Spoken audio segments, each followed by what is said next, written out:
नीलम गोरे आमच्या पक्षामध्ये 25-30 वर्ष कार्यरत होत्या। हे फार आवर्जून आणि अत्यंत जबाबदारीने आणि गांभीर्याने नोंदवले पाहिजे की नीलम गोरेंनी त्यांच्या कामाची सुरुवात करताना student federation of India SFI त्यावेळेला उषाताई दराडे या सोबत होत्या। त्यानंतर त्यांनी भारी बहुजन महासंघाकडे उडी मारली। भारी बहुजन महासंघाने त्यांना एक ओळख दिली। 1984 ला गुरुदास कामत, प्रमोद चव्हाण, महाजनजी या निवडणुकीमध्ये भारीपकडून त्यांना उमेदवारी मिळाली। ती त्यांची पहिली ओळख होती। प्रकाश आंबेडकरांनी एवढा मोठा डायस दिल्यानंतर सुद्धा प्रकाश आंबेडकरांच्या मुळेच नीलम गोरेंना पहिली राजकीय चेहरा म्हणून ओळख मिळाली। परंतु इमानदारी हा शब्दच मुळात, प्रामाणिकपणा हा शब्दच मुळात नीलम गोरे यांच्या शब्दकोशामध्ये नाहीये। त्यामुळे प्रकाश आंबेडकरांशीही त्यांनी बेईमानी केली।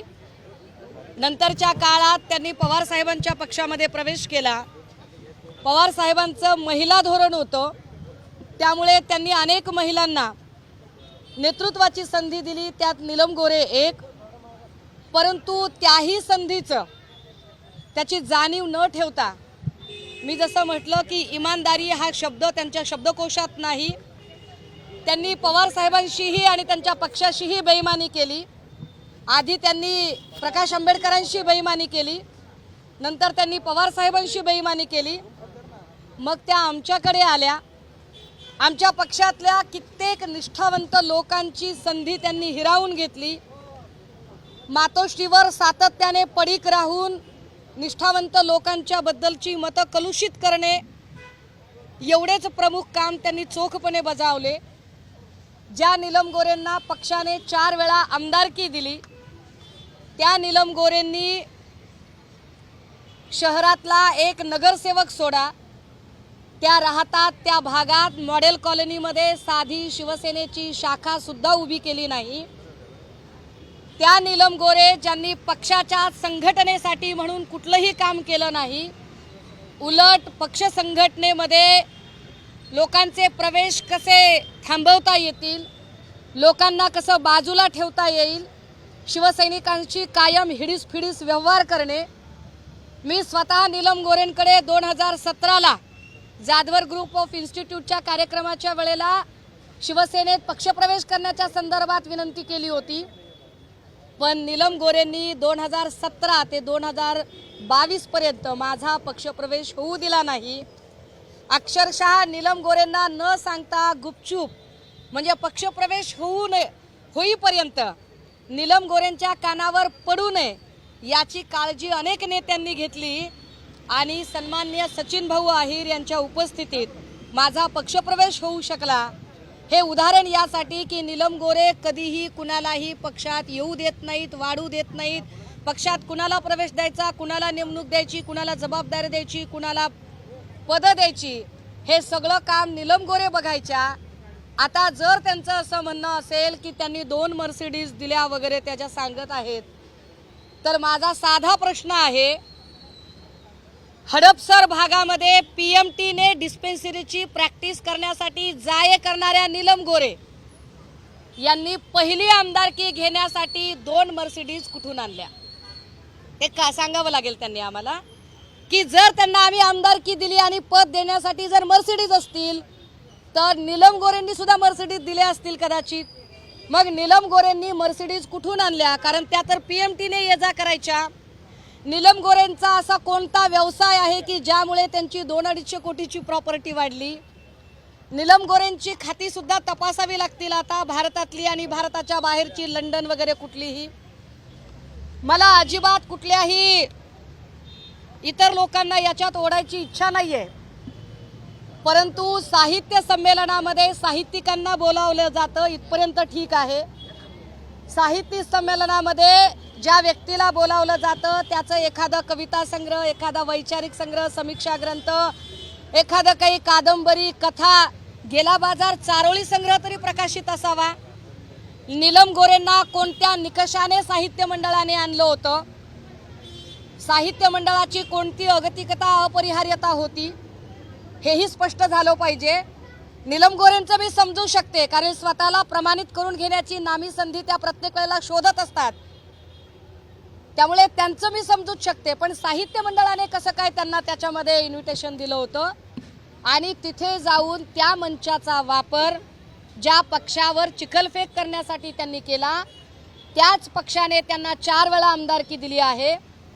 हा पक्ष प्रबोधनकार ठाकरे यांच्या संकल्पनेतून आणि वंदनीय बाळासाहेब ठाकरे यांच्या अपार मेहनतीतून उभा राहिलेला पक्ष आहे।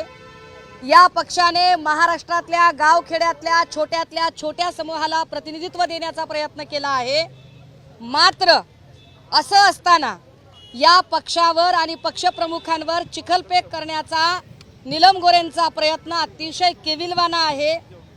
नीलम गोरेंना एखादी राज्यसभा किंवा मंत्रिपद पदरात पाडून घ्यायचं असेल तर त्यांनी ते खुशाल पाडून घ्यावं। त्यासाठी त्यांना सत्ताधाऱ्यांचं लांगुल चालन करायचं असेल तर ते सुद्धा त्यांनी करावं।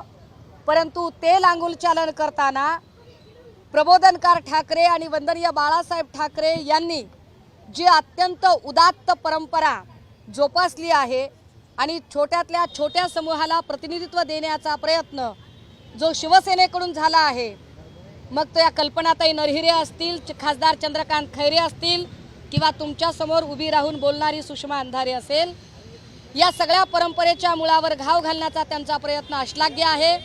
त्यांनी पक्षाची आणि पक्षप्रमुखांची प्रतिमा मलिन करण्याचा प्रयत्न केला आहे। सबब मी पक्षाची प्रवक्ता म्हणून, या महाराष्ट्रातला मराठी माणूस म्हणून नीलम गोरे यांच्यावर अब्रू नुकसानीचा दावा दाखल करत आहे। बघा, नीलम गोरेंसारख्या अत्यंत गडगंज श्रीमंत असणाऱ्या लोकांना पैशाची ददात नाही। एका पदाला 2 मर्सिडीज म्हणजे आतापर्यंत त्यांनी 10 पदं भोगलेली आहेत, म्हणजे जवळपास त्यांनी 18 ते 20 मर्सिडीजचा खर्च केला आहे। आता 18 ते 20 मर्सिडीजचा जर खर्च त्यांनी केला असेल तर पैसा चिकार आहे त्यांच्याकडे। त्यामुळे त्यांनी जी भाषा वापरली आहे, जे शब्द वापरले, त्याचं कॅल्क्युलेशन माझी लीगल टीम करत आहे।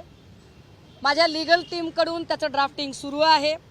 संध्याकाळपर्यंत त्याचं सगळं फायनल ड्राफ्टिंग होईल आणि हा सूट नेमका किती किमतीचा असेल हे सुद्धा आपल्या समोर मी स्पष्ट करेन। दुसरीकडे शरद पवार किंवा त्यांचा पक्ष आहे तो या बाबतीत कुठेही प्रतिक्रिया देत नाहीये। संजय राऊत म्हणाले की शरद पवार या संमेलनाचे स्वागताध्यक्ष होते, खरं तर त्यांची सुद्धा जबाबदारी आहे यावरती बोलणं, पण अजून कोणती प्रतिक्रिया आहे ती नाही। मला अपेक्षा नाहीये की कोणी प्रतिक्रिया द्यावी किंवा न द्यावी। जो दुसऱ्यावरी विसंबला त्याचा कार्यभार संपला। त्यामुळे राष्ट्रवादी काय बोलेल, काँग्रेस काय बोलेल याची वाट बघणाऱ्यांपैकी आम्ही नाही आहोत। मला असं वाटतं की आमची लढाई लढायला आम्ही सक्षम आहोत।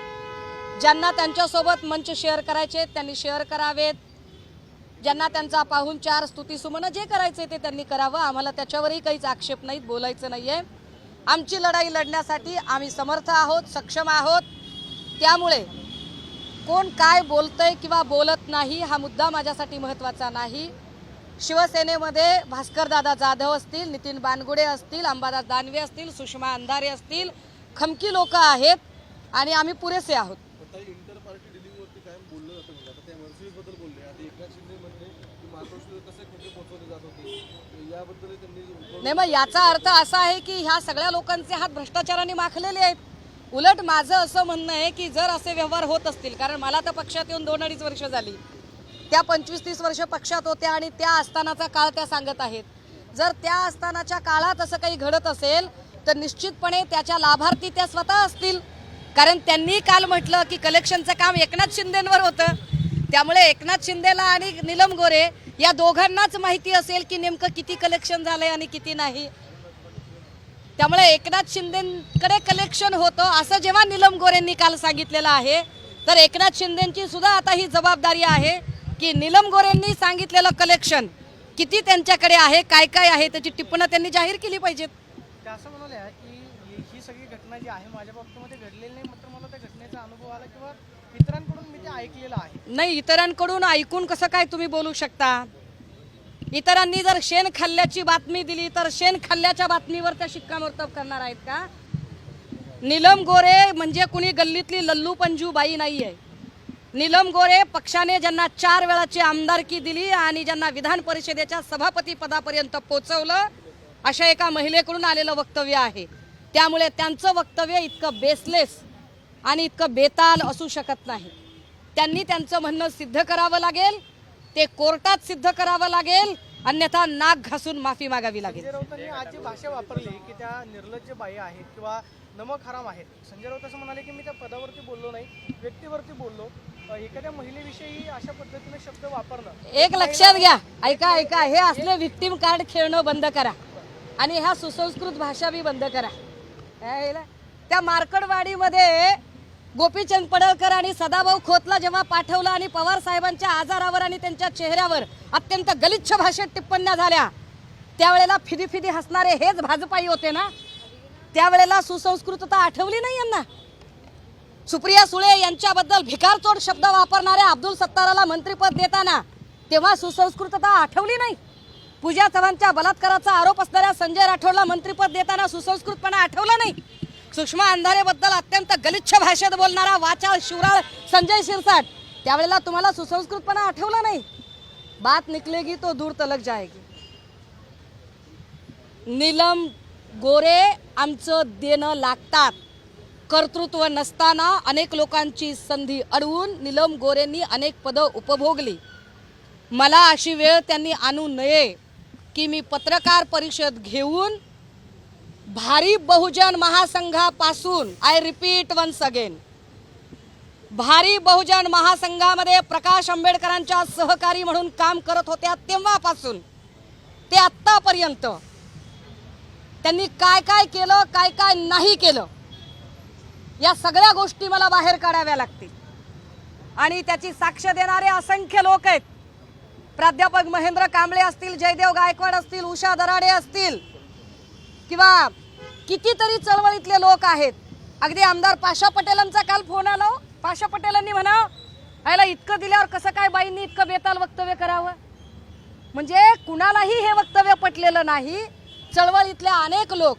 त्यामुळे नीलम गोरेंनी बोलताना इथून पुढे थोडासा आपल्या वयाचा, पदाचा आब राखावा. आम्हाला नाहीतर त्याचा विसर पडेल. त्यांनी माफी जरी मागितली, नीलम गोरेंनी नाक घासून जरी माफी मागितली, तरी आमचा लढा असेल.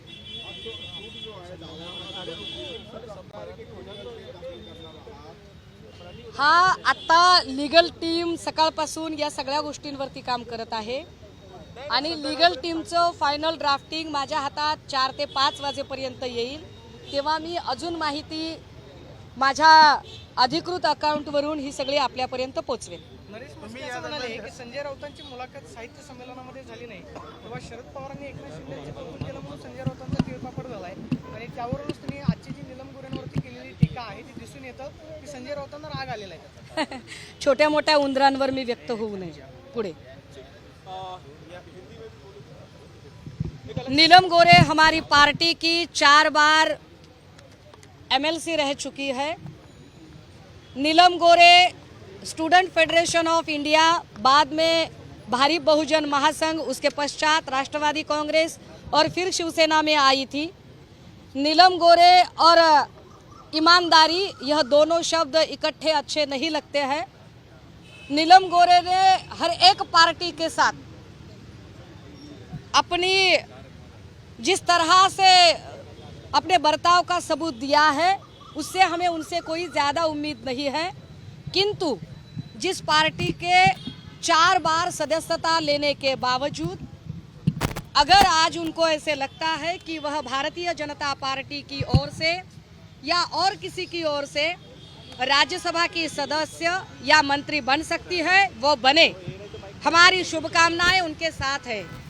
किंतु किसी और पद को पाने के लिए, किसी अन्य पार्टी का लांगुल चालन करने के लिए अगर वह शिवसेना पर कीचड़ फेंकने की कोशिश करेंगी तो उसी कीचड़ में उनका मुंह काला किया जाएगा. और शिवसेना का यही स्टाइल है. शिवसेना को संस्कारों की बात किसी ने समझाने की जरूरत नहीं. आप केस दायर करने वाले उनके खिलाफ, आप केस दायर करने वाले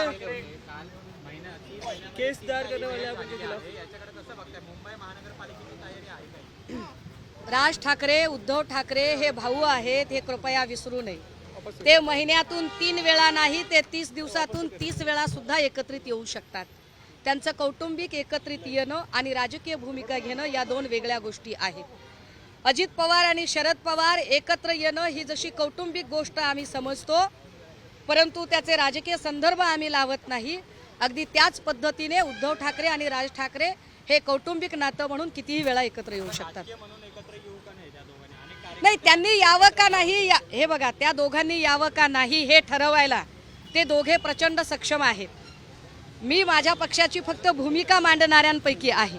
माझ्या पक्षप्रमुखांनी काय निर्णय घ्यावा इतकं सांगण्याची माझी प्रज्ञा नाहीये.